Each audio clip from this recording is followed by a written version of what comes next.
사사기 10장 3절부터 5절까지 말씀 같이 읽겠습니다. 그 후에 길르앗 사람 야일이 일어나서 22년 동안 이스라엘의 사사가 되니라. 그에게 아들 30명이 있어 어린 낙이 30을 탔고 성읍 30을 가졌는데 그 성읍들은 길르앗 땅에 있고 오늘까지 하봇 야일이라 부르더라. 야일이 죽음에 가몬에 장사되었더라. 아멘.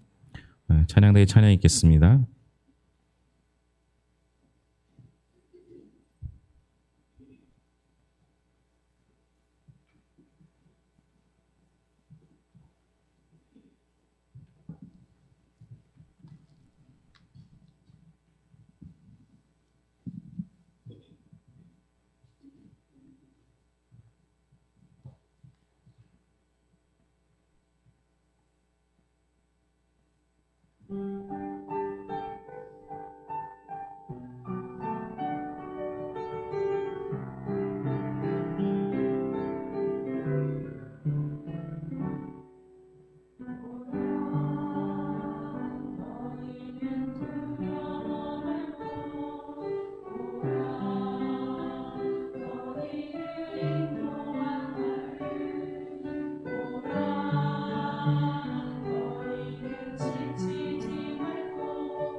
아멘.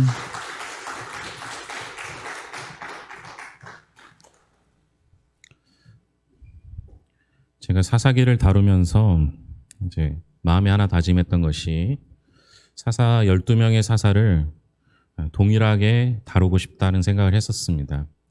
흔히 사사는 대사사와 소사사로 나뉘는데요. 분량의 차이일 뿐 능력의 차이는 아니라고 말씀드렸죠. 그런데 흔히 분량이 많으니까 할 것이 많기 때문에 대사사들은 여러 번 언급하고 소사사는 둘을 합쳐서 하든지 짧게 언급하거나 아니면 그냥 넘어가는 경우가 있죠. 지난주에 함께 봤던 돌라가 그렇고요. 오늘 봐야 할 야일이 그렇습니다. 이름도 생소한 돌라와 야일. 그런데 저는 개인적으로 하나님의 나라는 이렇게 이름 없이 빛도 없이 한켠에서 묵묵히 자신의 일을 했던 사람들이 이루어간다고 생각합니다. 삼손이 잘한 것, 또 기드온이 잘한 것도 맞지만 그러나 그들은 그렇게 쓰임받은 것이고 아주 평범한 사람들을 하나님께서 쓰셔서 그 자리에 있는 것만으로도 하나님의 나라를 일구어가게 하시는 방법이 있다라는 것을 저는 꼭 말씀드리고 싶었습니다.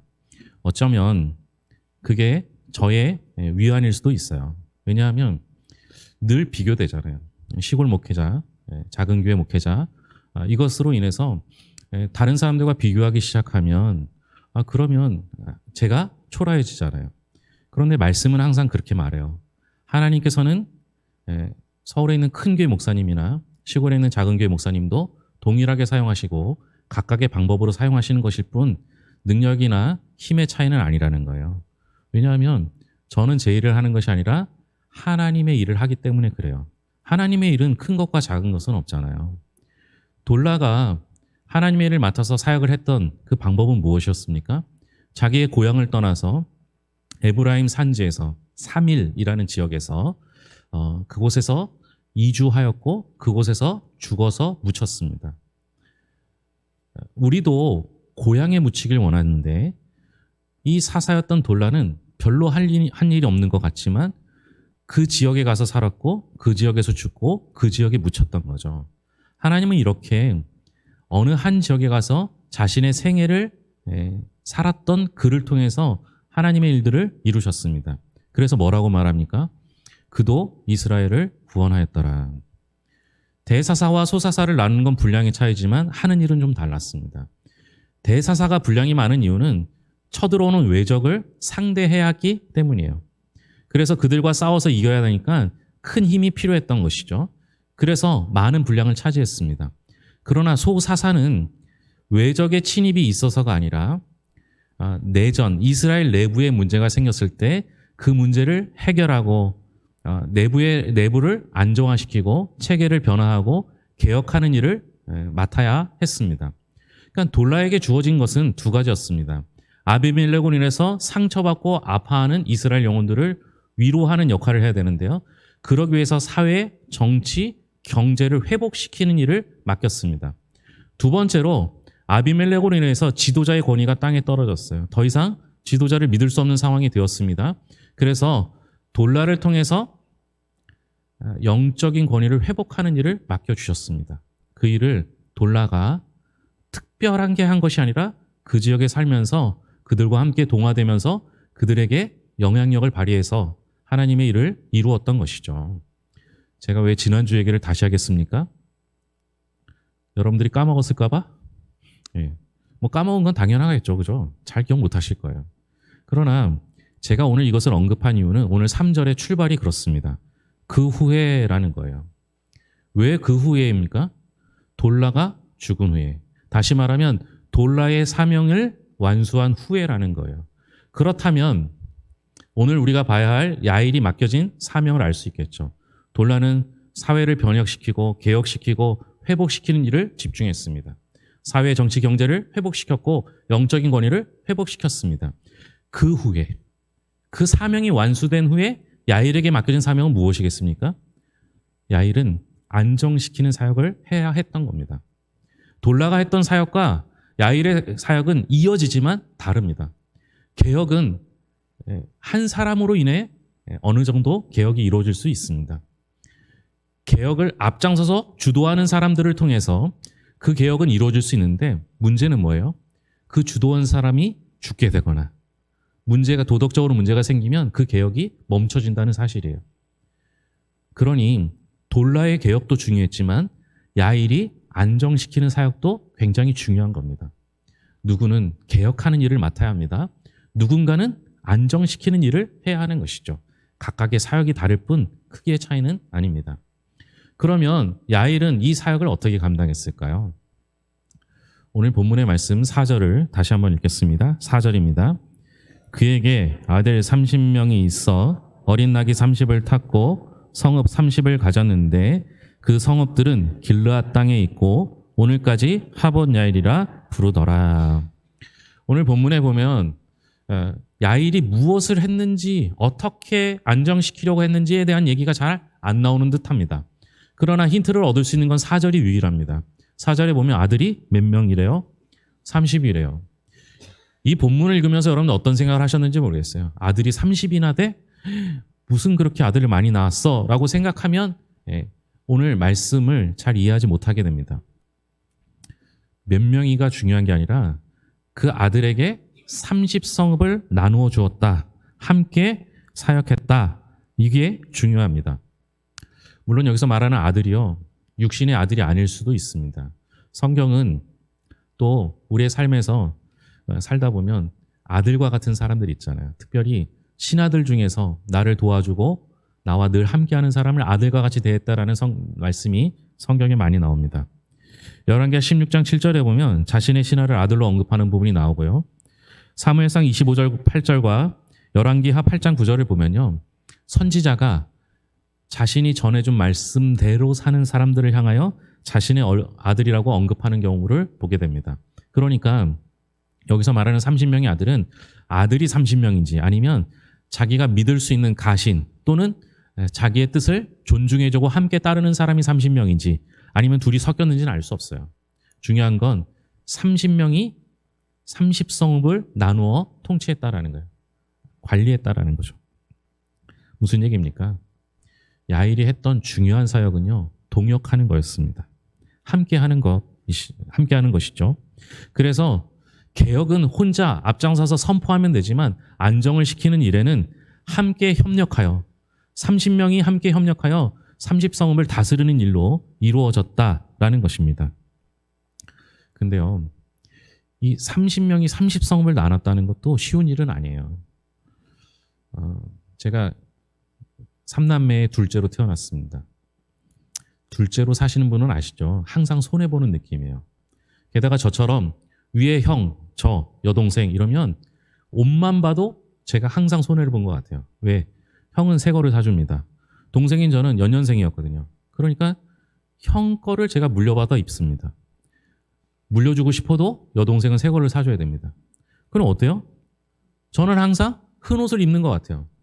얼마 전에 아버지한테 아버지는 큰 아들만 좋아하시죠? 이렇게 얘기한 적이 있어요. 그때는 이제 농담이었기 때문에 그런데요. 여러분 둘째로 살아도 이렇게 손해보는 느낌인데요. 30명이 30성읍을 나눠 가졌어요. 더 잘하는 사람도 있고 더 못하는 사람도 있을 겁니다. 더 뛰어난 사람도 있고 더 부족한 사람도 있을 거예요. 게다가 30성읍이라고 하면요. 그럼 제가 우리 교회가 잘 드리잖아요. 그런데 뭐 하나 드릴 때에도 비교해서 왜 나는 이런 거 줬냐 이렇게 말하는 사람도 있어요. 30성읍이라고 하는 거 보면요. 좋은 이치가 있고 나쁜 이치가 있고요. 그곳에 사는 사람이 좋은 사람이 있고 나쁜 사람이 있는 곳도 있어요. 분명히 불만을 가질만 하다라는 거죠. 그런데 어땠어요? 성경에 불만이 기록되지 않았다는 것은 별다른 이야기가 없었다라고 보는 게 맞아요. 그럼 뭐예요? 얼마든지 불만이 나올 수 있는 곳에서 아무도 불만을 나타내지 않았다라는 겁니다.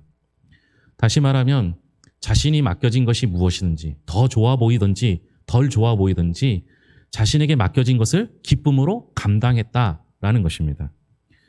서로를 비교하면서 불만을 가진 게 아니에요. 인생을 살다 보면 불만도 습관입니다. 불만이 많은 사람은요, 뭐든지 다 불만입니다. 예를 들어볼까요? 오늘 왜 점심 안 주고 피자 주냐고. 이렇게 불만 가질 수 있어요. 그죠? 불만이면 다 불만이에요. 뭐든지 불만일 수밖에 없어요. 그러나 이 30명은 30성을 맡았는데 불만이 습관이 아니라 서로 자신의 약함을 남에게 지우지 않고 서로 부족한 부분을 채워갔다라는 겁니다. 그러니까 동역이 가능했던 것이죠.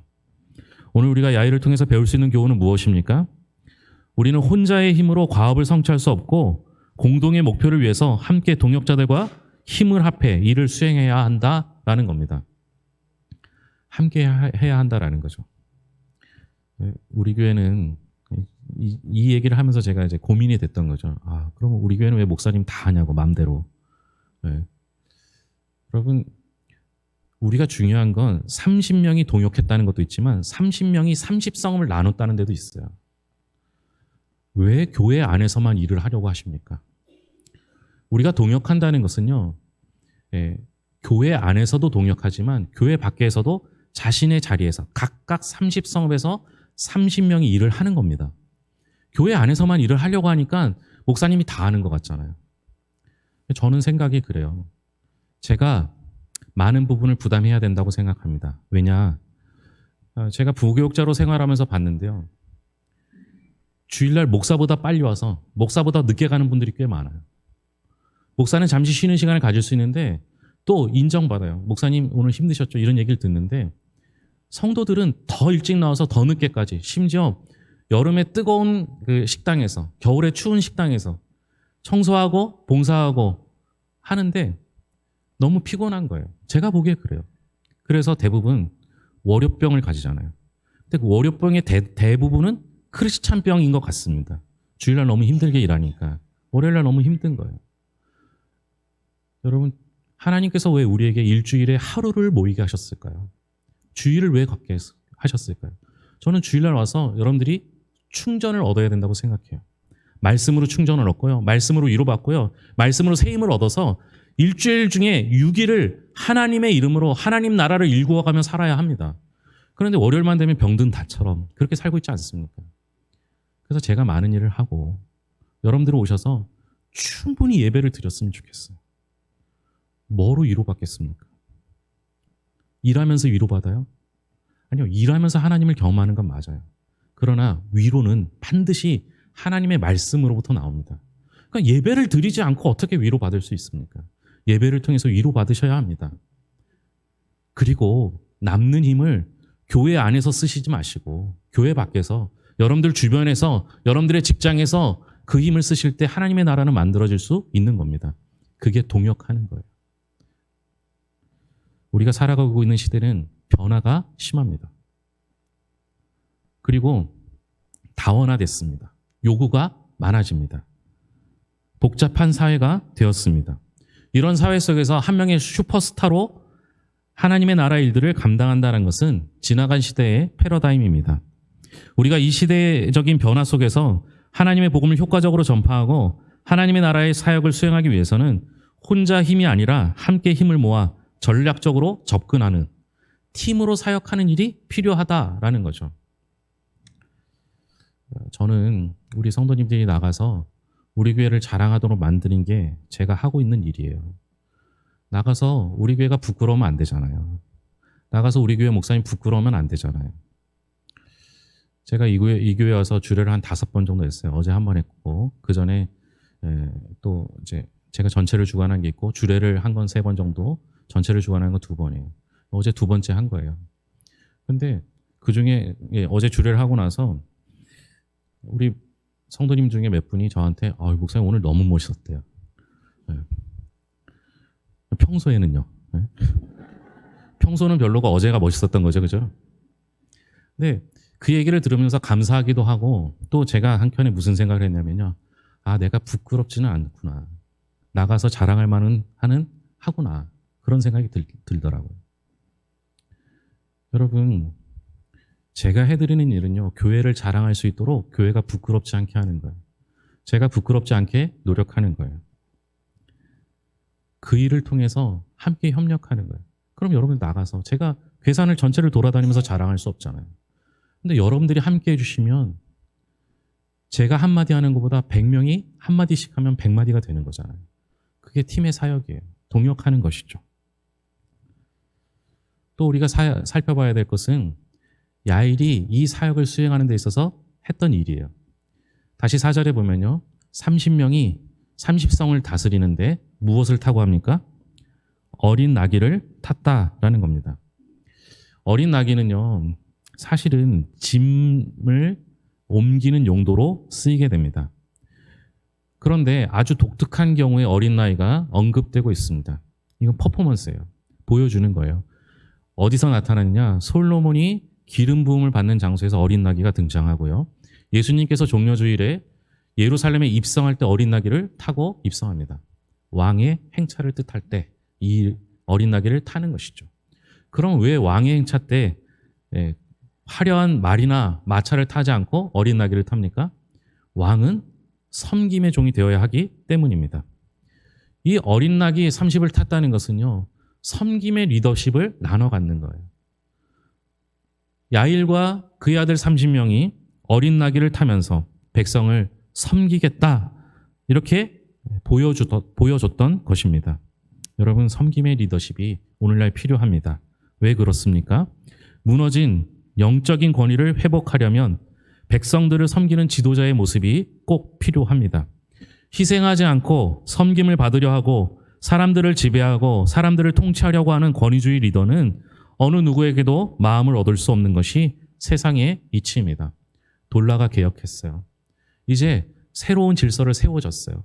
그런데 새로운 질서를 세워진 그 이스라엘에게 필요한 것은 섬김의 리더십을 통해서 그들을 위로하고 돌봐주는 거예요. 그래서 무너졌던 아파했던 그 마음이 회복을 얻고 자원하는 심령으로 나오게 만들기 위해서는 섬김의 리더십이 꼭 필요했던 것이죠. 우리도 섬김의 리더십이 필요합니다.